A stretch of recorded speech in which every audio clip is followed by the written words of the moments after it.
such power in his shots.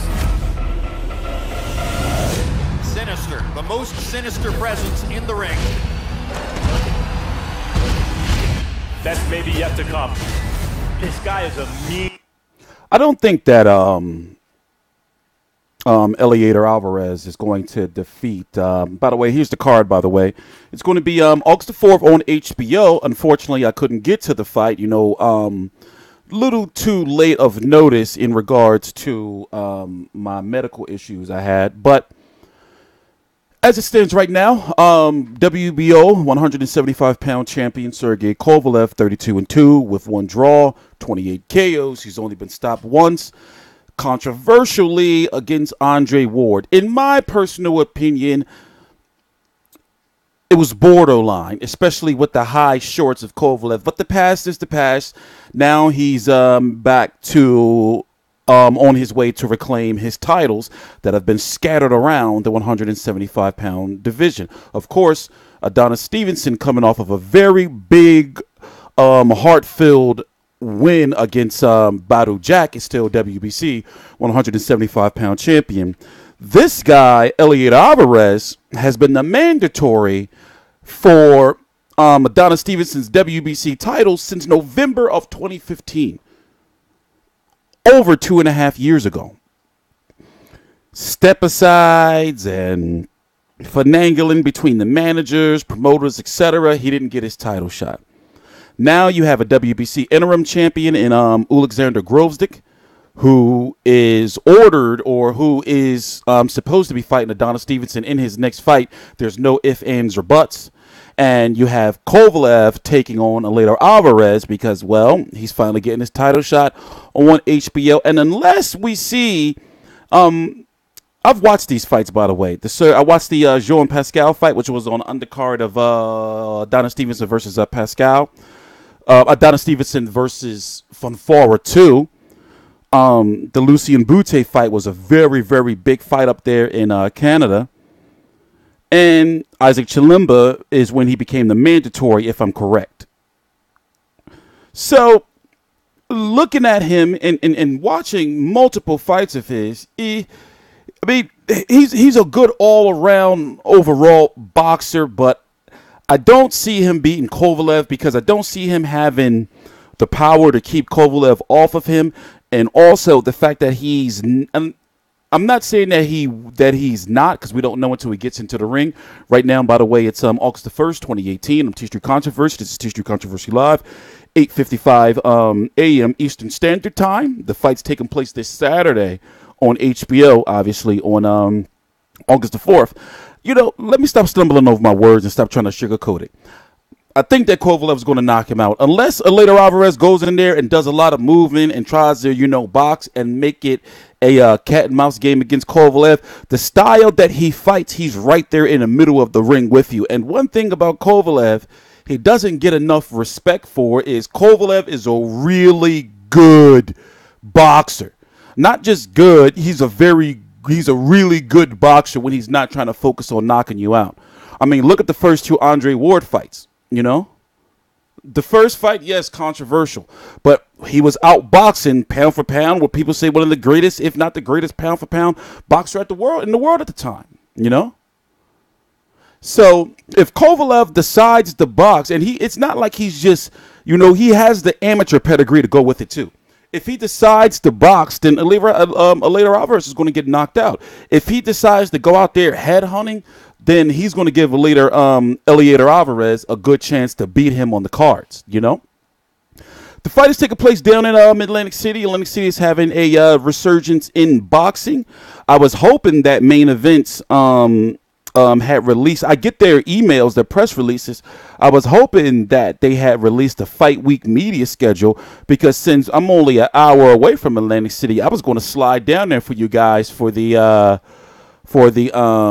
weigh-in or the final press conference, which is probably tomorrow, Thursday, and interview the fighters, come back here, we can get, we can make that like a big deal around here for the week. But regardless, I'm going to be covering the card anyway. On Saturday, you're going to have Dmitry Bivol defending his WBA title, formerly the belt that formerly belonged to Andre Ward, formerly belonged to Kovalev. Because remember, Andre Ward, when he beat Kovalev, won the IBF, the WBA, and the WBO titles. Now the IBF, Alberto, who, it's hard to see him versus Kovalev happening anytime soon now, because he's over there with the Zone for 2 years. Eddie Hearn's streaming service, it's not his streaming service, but who he's partnered with Matchroom USA. Well, 2 fights from my understanding, not 2 years, 2 fights, but we don't know. It's going to be on October the 6th against Callum Johnson. He's the IBF champion. Dmitry Bivol is on the undercard. Him and Kovalev are both Russian, and from my understanding, Dmitry Bivol has a high amount of respect for Kovalev and doesn't really want to fight him unless it's a super major fight. But nonetheless, HBO is building it. Main Events, the promoter, is seemingly building it, because it seems as though that's the way for both of these fighters to go, is to fight each other. In regards to Adonis Stevenson and his WBC situation, like I said, he's got Grove's dick problems, And truth be told, Adonis Stevenson really surprised me with his last fight against Bottle Jack. Before going in, I'm not going to lie, I was thinking like, damn, I want him to lose, man, because I want this reign to be over with. It was bullshit. But he showed heart, and he legitimately defended his title, whether it was a close fight or not. Whether it was a draw or not. Still, nonetheless, he fought a better fight than a lot of people thought he was going to fight. Now, when it comes to Alexander Grove's dick, it's hard to say. We're going to save that for another video. But Dmitry Bivol is going to be on the undercard against Isaac Chilemba, who, as we talked about earlier, Eleider Alvarez beat to become the WBC mandatory 3 years ago.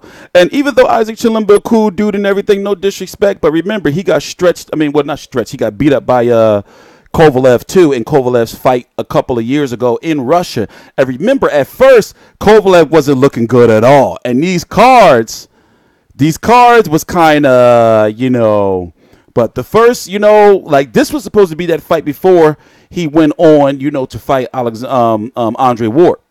You see what I'm saying? So he really looked that good.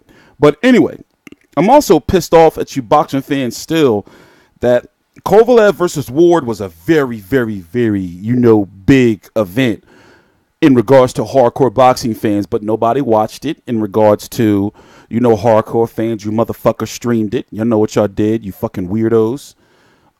Sorry, excuse my language, man. The fucker, nobody was buying tickets. That was really, really, really pissing me off. Like, I was really, really hurt by that. But anyway, moving on. What was that? Oh, I gotta open this up. We're going to go look at the 175-pound division so I can break it down for you. I got to get some more memory, too. I'm running a lot of shit. 1, 2, 3, 4, 5 screens. A lot going on. So things been slowing down. But let's go look at it. Let's go full screen. We talked about this situation. They have to fight each other. You got Dmitry Bivol, who's taking on Isaac Chilemba, right? Archibert Tabiev is taking on Callum Johnson. You have Sergey Kovalev, who's taking on Eleider Alvarez. Anthony Yard, UK. I'm still saying he's a prospect, but since he's ranked, he's a contender. His trainer is going to be in attendance, and this would be a big fight overseas if Kovalev decided to go to the UK, which I think he should. You had Marcus Brown, who had he was going to fight Kovalev. The fight was very close to being done from my understanding, but something happened with him. And that's pretty much the division. Archibert Tabiev right now is going to be fighting on the Zone. So him fighting Kovalev, since Kovalev right now is exclusive to HBO, is out of the question for at least a year. Sorry to say. Dmitry Bivol, HBO is heavily invested in him, so we can't see Archibert Tabiev or Kovalev. No, excuse me, Dmitry Bivol or Kovalev versus Archibert Tabiev because of, he's with another network. And then you have Adonis Stevenson, who is Showtime. But yet, Adonis Stevenson, even though he's still with Al Heyman, his promoter is the same promoter as Arturberto Biev and Eleider Alvarez, correct? And then you have this fight soon. They got to get a deal done or it's going to go to purse bid. Ulazenda Grostik is a main events fighter, correct? Correct me if I'm wrong. I believe he still is. In fact, we can go look it up, but we don't have time. We're running a little long on the video. But nonetheless, man, I got Kovalev winning. If I got Kovalev, even though Eleider Alvarez is 23-0 with 11 KOs. He's never been stopped before. I got him getting stopped because, as they say, man, the styles of the fights. I'm TstreeT Controversy. This is TstreeT Controversy Live. Please subscribe.